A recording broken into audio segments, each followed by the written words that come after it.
Hello everyone, how's it going? So Concord may have only sold 25,000 copies, analysts say. Now I have something to say about this article, but before we get into it, remember to like, sub, and share. It helps a great deal, and if you want to support super things, joining the channel does help, and dislike the video if you dislike it. So yeah, this game has not been doing well since its release. My last video covering this, it only had around 600 players who were playing this game, and when we look at the Steam charts right now, it barely cracked 200 players as of the last 24 hours and hasn't moved from that 660 all-time peak. In comparison, Overwatch 2 has had over 50,000 players in the last 24 hours.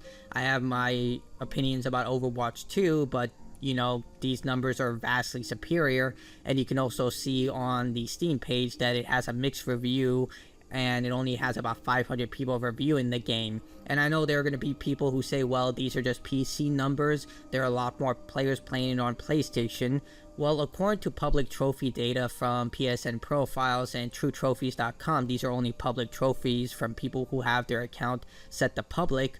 Only about 1,200 people have unlocked the bare minimum trophy, which is just to get your first kill. Now, I don't know how many people would suck so much that they wouldn't be able to get one kill in the game, but based on that, yeah, that's really abysmal. And True Trophies marks it at about 1,500, so I would say about 1,300 people if we're going to average it out, but yeah, that is quite abysmal.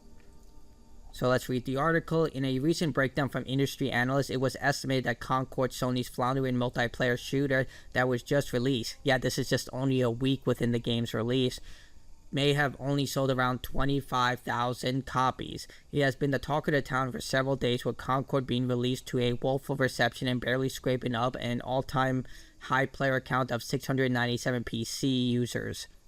At the time of publishing, just 82 people were playing Concord on PC. Oh my god. More people are playing Suicide Squad Kill the Justice League. And an analyst from Sakana mentioned that when the game was released, fewer than 0.2% of active PS5 players were on the platform. So basically, this game is dead. Like, there's no doubt about it. When you have numbers like this, there's no way that Sony's going to put more money into it. I know there are going to be people who like this game, and I'm sure there are, that they're going to say they're going to pull on No Man's Sky or Star Wars Battlefront 2. You have to remember, those games were a dime, like not even a dime, those are like half a penny a dozen.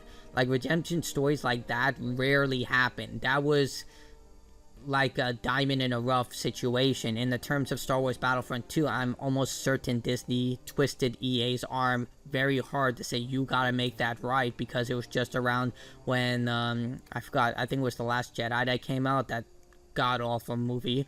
And yeah, I'm pretty sure Disney was the one who pulled their arm and said, hey, these Madden-esque monetization systems you put into Star Wars Battlefront, dish them, put them out, make the game correct, and yeah, it's now one of the best Star Wars games to come out in recent memory.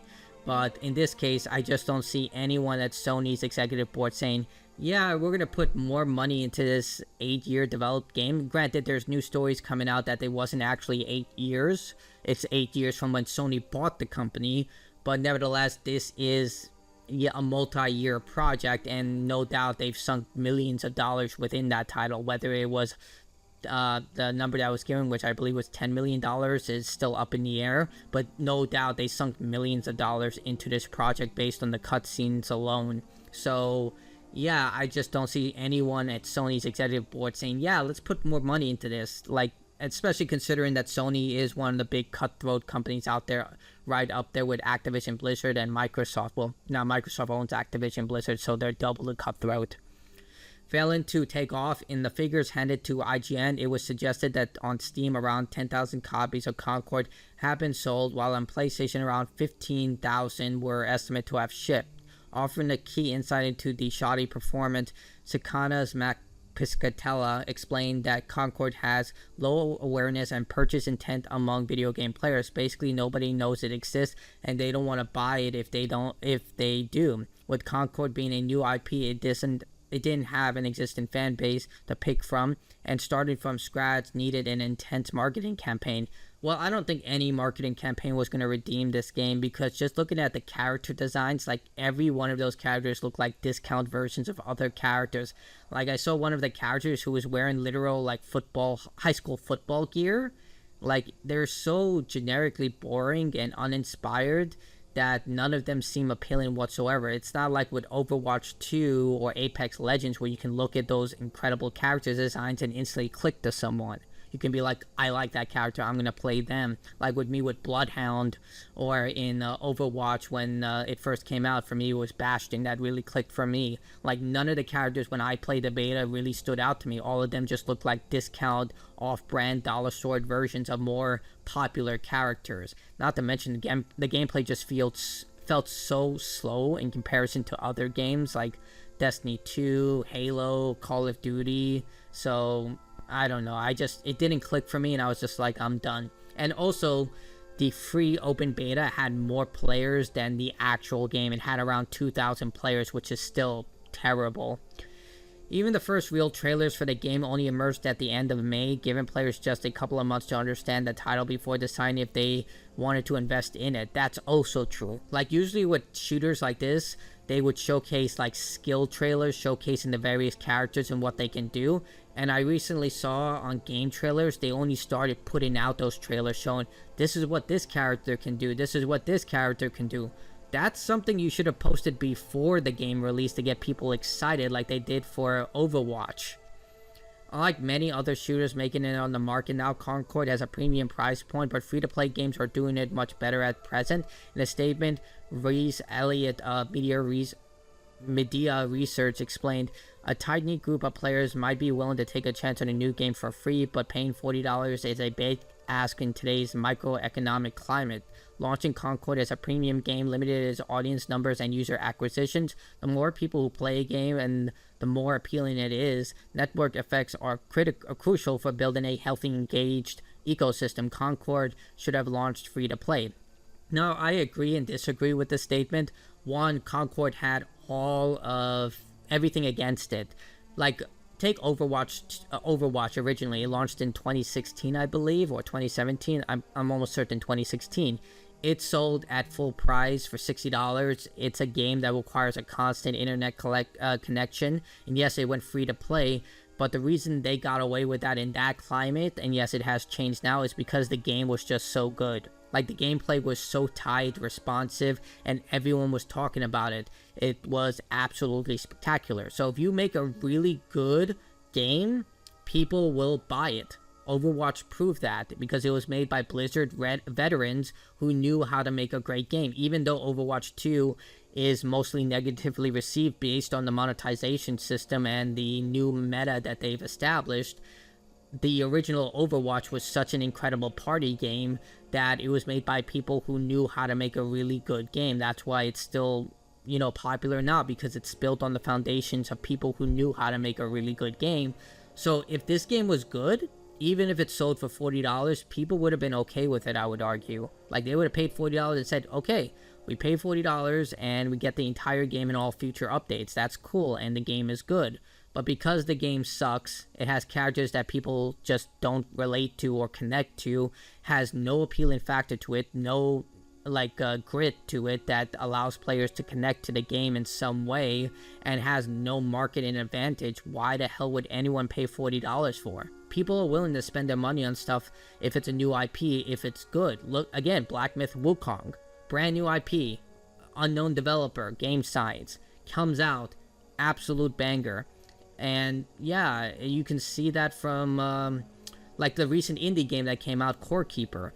That's a game I was familiar with since its early access. I was actually given a code by the developers because I knew about them, Pugstorm. They made this also underappreciated title called Radical Rabbit Stew, which is a really good puzzle 2D game.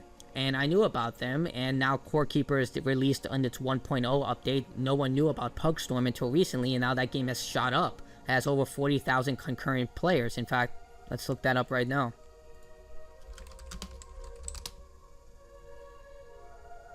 Takes a while. Look at this. Look at that. It's a good game from an indie developer because it's good.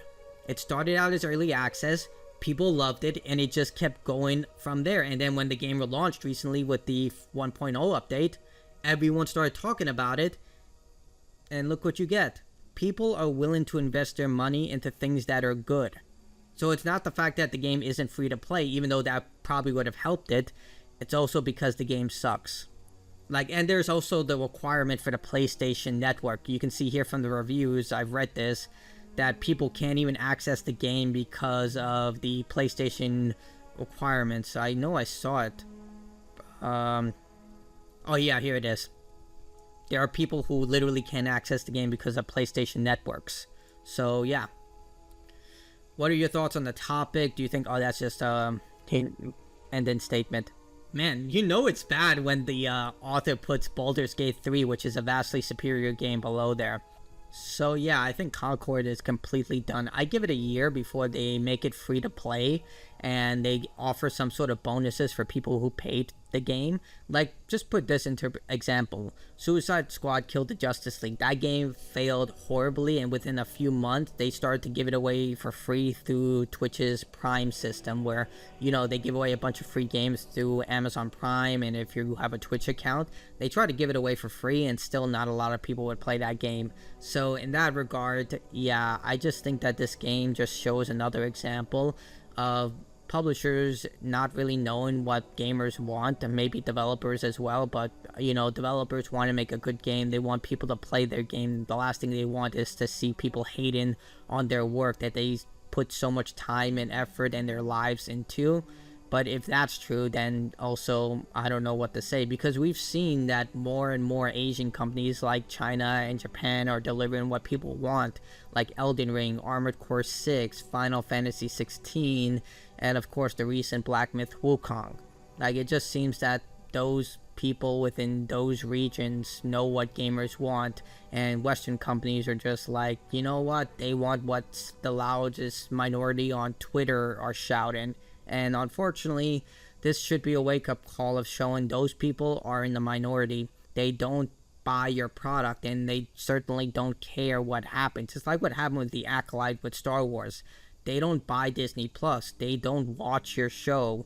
I'm sure there's some of them do, but for the large majority, they don't care. They're just trying to get ad revenue through Twitter Blue's monetization system, either rage baiting or just engagement boosting themselves. That's how I see it, because based on all the negativity was surrounding Stellar Blade and Black Myth Wukong, look at how well those games sold. Stellar Blade sold over 1 million copies. Black Myth Wukong sold over 10 million copies. It shows what gamers want. They want great action games. They want titles that aren't the generic stuff, and they want characters that look interesting. So say that for what it is. Tell me what you think in the comments below. Love to hear other people's opinions, and that's it from me. Goodbye.